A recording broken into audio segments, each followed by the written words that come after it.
Déjà, merci à vous d'être là aujourd'hui, d'avoir bravé la pluie et la tempête pour venir ici me voir, et pas seulement moi, sur un petit quickie sur comment créer un plugin Atom. En fait, j'ai fait le pari, je me suis dit, je vais prendre 15 minutes et je vais essayer de donner un maximum de clés.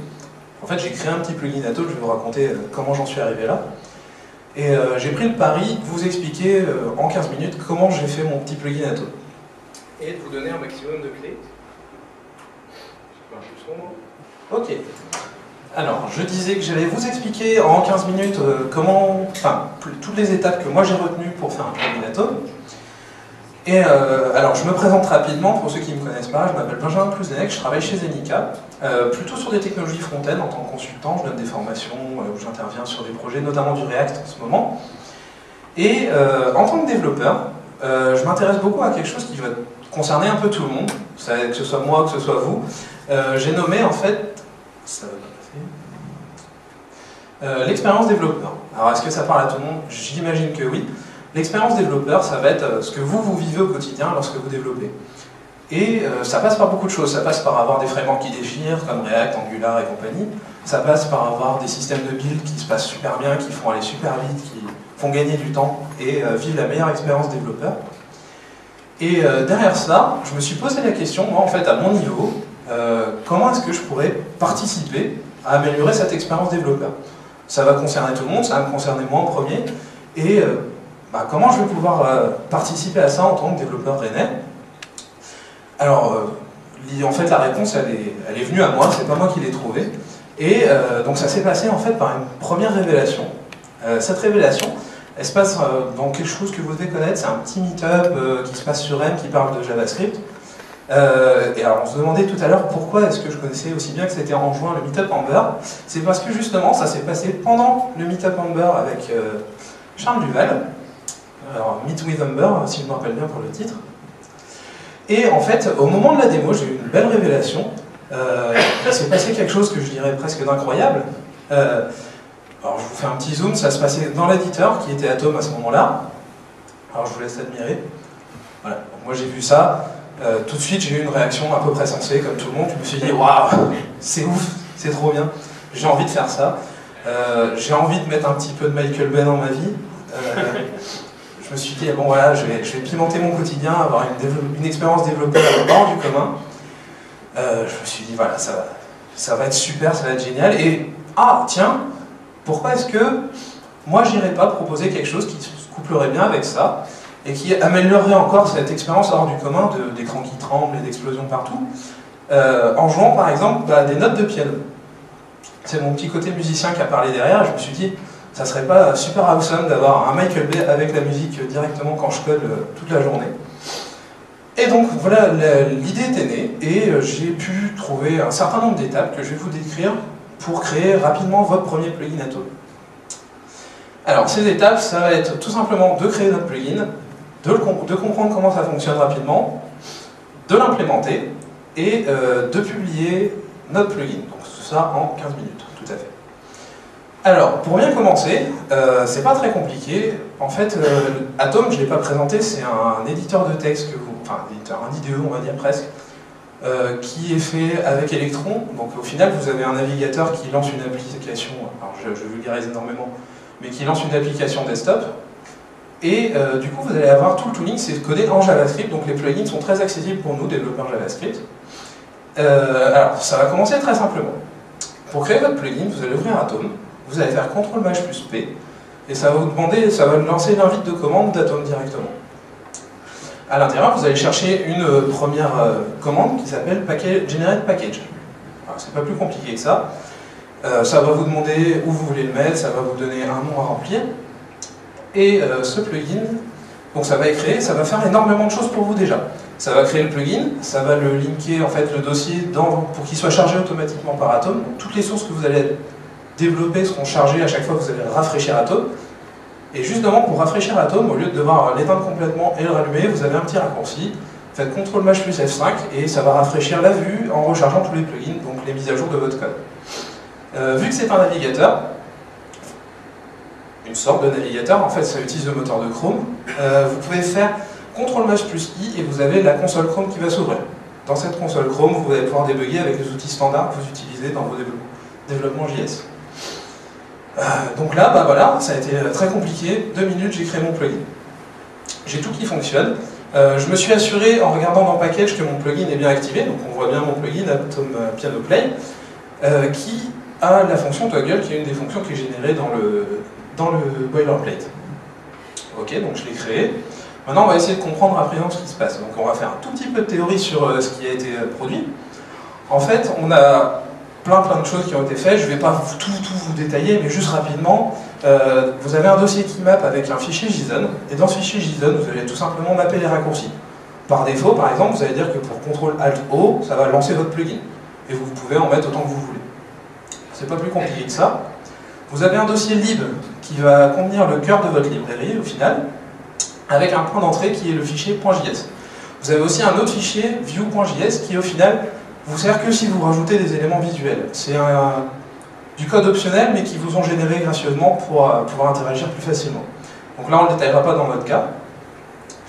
Ensuite, on a un menu. Dans le menu, c'est pareil, c'est un fichier JSON. Dans le fichier JSON, vous allez pouvoir mapper les menus que vous voulez ajouter et les fonctions qui vont lancer. Donc ça peut être tout simplement dans le menu package qu'on a vu tout à l'heure, la fonction toggle, ça en était une, ou dans le menu contextuel, quand vous faites un clic droit, ça va rajouter le menu à l'intérieur. Vous avez un dossier pour les faibles avec les tests. Vous allez pouvoir avoir déjà des tests sur ce qui vous a été généré. Et un dossier style dans lequel vous rajoutez vos styles. Après, dans ce qui reste, vous avez encore plein de choses, un guide, etc. Ce qui nous intéresse, c'est qu'il y a un package.json. Et ce package.json, alors vous devez en connaître déjà pas mal, c'est NPM qui l'utilise. Ben là, c'est APM, Atom Package Manager, qui va l'utiliser. Ça va ressembler énormément à un fichier package.json de NPM, mais il va y avoir quelques entrées supplémentaires à remplir, que je ne vais pas détailler, mais qui vont apporter un petit peu plus de choses pour le fonctionnement de votre plugin. Alors on va voir un petit peu le cycle de vie. Vous avez votre point d'entrée, c'est le fichier JS. Ce fichier JS, il va exporter par défaut, vous pouvez faire des modules en ESI justement, vous allez exporter un objet qui va contenir un certain nombre d'entrées qui seront des fonctions qui seront exécutées à un moment donné. Alors ces fonctions, c'est une première qui s'appelle initialize. Elle est lancée lorsqu'Atom se charge. Donc là, vous allez faire des choses que vous voulez faire avant que la vue se charge. Elle est optionnelle, vous n'êtes pas obligé de l'utiliser. Celle qui nous intéresse le plus, c'est l'entrée activate.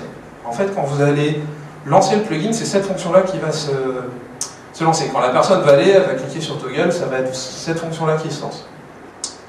Après, il en reste deux, qui s'appellent serialize et deactivate. Ces deux fonctions sont lancées lorsque le plugin est retiré d'Atom. Et retiré ou lorsque la fenêtre se ferme. Ce qui va se passer, serialize, vous allez pouvoir envoyer un état sérialisé courant de votre plugin pour pouvoir reprendre le chargement lorsque vous allez rallumer l'éditeur. Vous pouvez sauvegarder un état dans votre plugin. Et deactivate, en fait, ça va être pour enlever proprement un petit peu tous les enregistrements d'événements que vous avez pu faire pendant la fonction d'activation ou d'initialisation pour cleaner au maximum le workspace de l'utilisateur. Et justement, cette sérialisation vous donne un état sérialisé et qui va vous être donné dans les deux fonctions d'initialisation et d'activation. Donc vous avez en paramètre de ces fonctions un état sérialisé que vous pouvez traiter pour reprendre dans un état en particulier. Ensuite, deuxième point de théorie, comment est-ce que je vais interagir avec Atom? Alors pour interagir avec Atom, c'est pas compliqué, je l'ai résumé par atom.étoile. En fait, dans votre plugin, vous avez une variable globale qui s'appelle Atom, qui contient tous les points d'entrée de l'API. Nous, on va s'intéresser surtout à un qui s'appelle Workspace, qui permet d'interagir avec les éditeurs. Workspace vous permet d'ajouter des panneaux latéraux, voilà, c'est ultra complexe, enfin complet. Et donc je ne vais pas le détailler plus que ça, on va voir surtout ceux que moi j'ai pu utiliser. Bon, ok, on a réussi, maintenant on comprend un petit peu comment ça marche, voilà, on a pris une trentaine de minutes, on n'est pas allé très loin, mais ça fonctionne, ça tourne, on a commencé à toucher. Maintenant, on va essayer d'implémenter directement Atom Play Piano et d'avoir des notes de musique qui se jouent à chaque fois qu'on va rentrer des caractères dans nos éditeurs. Alors l'implémentation, je vous passe, elle est un tout petit peu plus complexe, enfin pas complexe, enrichi on va dire, mais pour résumer, j'ai un objet, un mapping de notes, avec le nom de la note et un fichier audio que je voudrais lancer lorsque je voudrais jouer cette note-là. Ce que je vais faire maintenant, c'est que j'ai envie de récupérer en fait les éditeurs. Alors pourquoi je dis les éditeurs? C'est que chaque fichier ouvert correspond à un éditeur. Donc les onglets sont des éditeurs dans le contexte d'Atom. Donc pour les récupérer, je vais m'enregistrer plutôt à chaque nouvel éditeur qui s'ouvre. Donc je fais atom.workspace.observeTextEditors Et je vais prendre un éditeur en paramètres, et je vais pouvoir lancer une fonction à chaque fois qu'un éditeur s'ouvre. Sur ces éditeurs, en regardant un petit peu dans la doc, on trouve une fonction qui s'appelle onDidInsertText, sur laquelle je vais pouvoir m'enregistrer pour lancer des notes de musique à chaque fois que des caractères sont rentrés. En paramètres, GE, c'est l'événement. En fait, c'est un événement natif, comme dans le navigateur. Et on peut récupérer une propriété de texte qui correspond au texte qui vient d'être rentré. Si c'est un copier-coller, c'est un grand truc. C'est ça. Et bien avec tout ça, moi, j'ai fait une petite fonction qui s'appelle un text handler. Je l'ai exporté dans un truc, je vous passe un peu les détails. C'est là que je vais choisir si, alors j'ai fait un système pour jouer des morceaux, si je vais jouer une note en particulier, ou si je vais jouer une note aléatoire, ou si je vais faire ce genre de choses. Ok, donc là on l'a implémenté, donc moi ça m'a pris à peu près 4 heures pour réussir à trouver dans la doc, à faire fouiller, sachant que j'ai passé au moins 3 heures à écouter des fichiers sons pour trouver le bon, à peu près. Maintenant on va voir le publier. Alors pour le publier, il y a 2 étapes en particulier que j'ai notées. Ça va être de préparer son package JSON. Donc vous allez lier en fait un compte GitHub, enfin un repository GitHub dans votre package JSON. Vous allez remplir le nom, vous allez remplir plein d'autres choses. Et après, vous allez voir le publier grâce à la ligne de commande. Donc, vous allez dans le dossier qui contient votre plugin et vous faites un APM publish avec un type de version. Alors, on a parlé un petit peu justement tout à l'heure avec Angular du semver.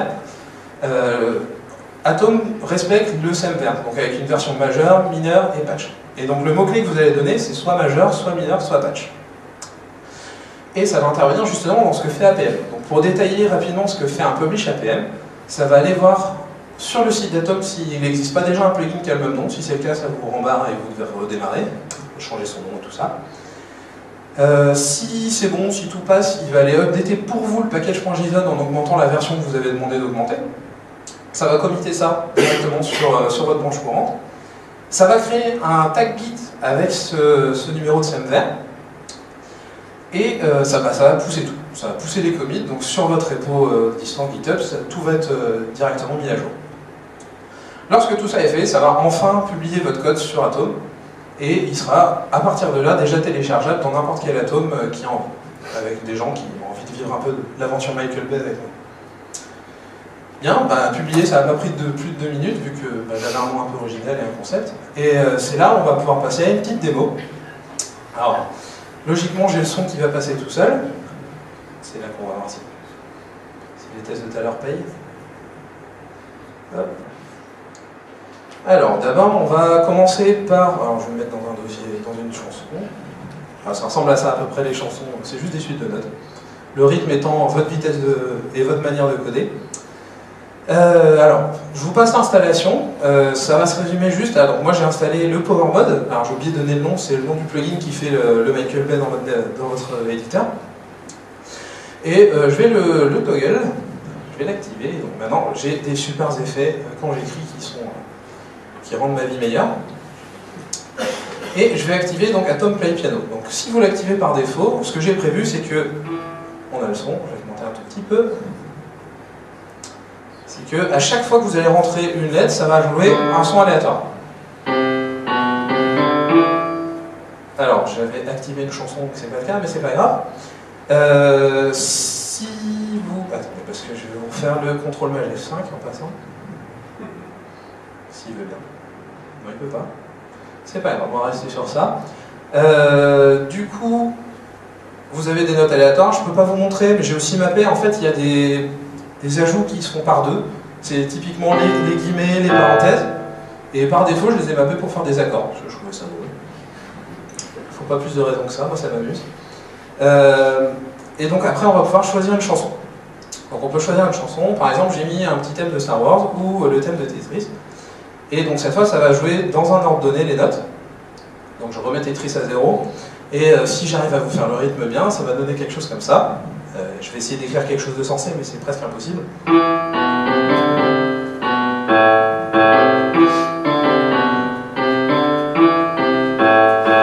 donc je ne vais pas aller plus loin. J'ai fait quand même les deux parties, vous pourrez vous amuser. J'espère que vous essayerez ça chez vous. Ok, du coup, hop, on va juste reprendre. Où est mon... Je l'ai perdu. Voilà. Bien, alors je vous remercie d'avoir suivi ma petite présentation sur un plugin Atom. J'espère que ça vous aura donné envie d'améliorer, de participer à cette aventure qui est l'amélioration de l'expérience développeur, que vous proposerez peut-être des petites améliorations à mon plugin, les PR sont ouvertes. Vous pouvez trouver le code sur mon GitHub.